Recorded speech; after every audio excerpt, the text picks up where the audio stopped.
Halo semuanya, Halo semuanya.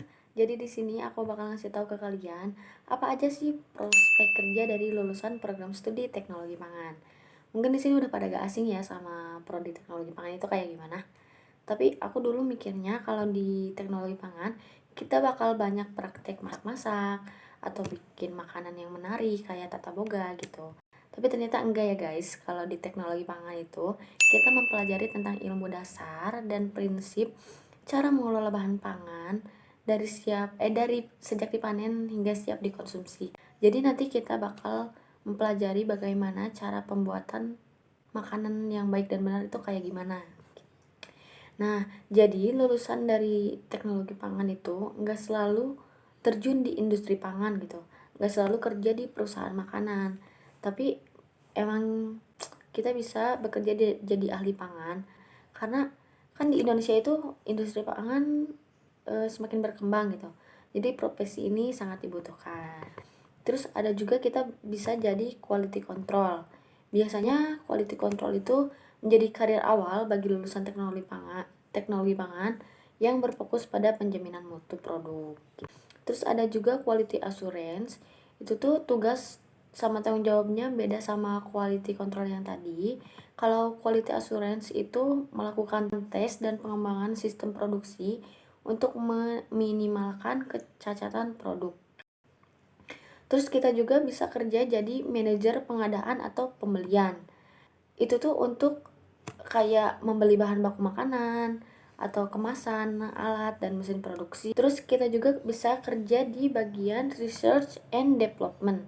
Nah, itu tuh kayak akan melakukan penelitian dari pengembangan produk yang berorientasi untuk masa depan. Kayak misalnya kita kerja di Indomie. Nah, kita mau nyiptain rasa baru nih yang sebelumnya nggak ada gitu, atau bahkan orang lain nggak mikirin itu. Nah, kita bisa menciptakan produk baru gitu kalau jadi R&D itu.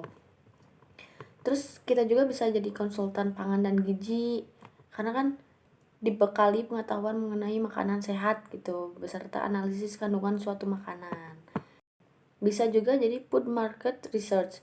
Posisi ini tuh bisa jadi pilihan lah buat sarjana teknologi pangan gitu, karena kan di teknologi pangan juga mempelajari tentang bisnis gitu di teknik pangan. Kalau aku sendiri lebih tertarik di wirausaha. Aku maunya gitu setelah lulus dari program studi teknologi pangan itu, aku mau nyiptain suatu bisnis usaha dengan produk makanan aku sendiri, dan selain itu juga aku bisa membuka lapangan pekerjaan untuk orang lain kayak gitu.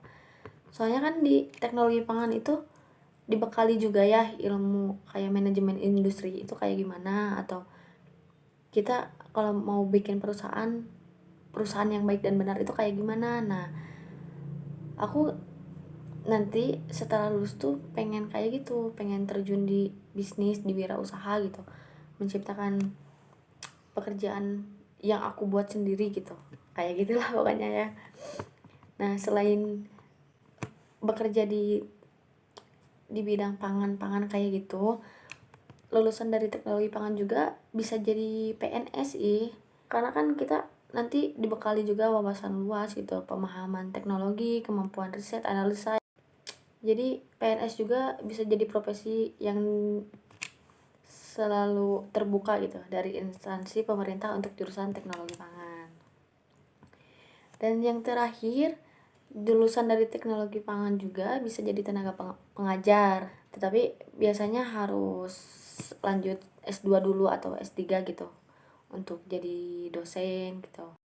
Lulusan dari prodi teknologi pangan itu banyak banget ya, ternyata bukan cuman jadi koki. Aku mikirnya dulu jadi koki gitu, tapi enggak ya, itu luas banget. Dan gimana kitanya gitu, maunya di mana, apakah mau jadi pendidik atau peneliti atau jadi pengusaha kayak gitu.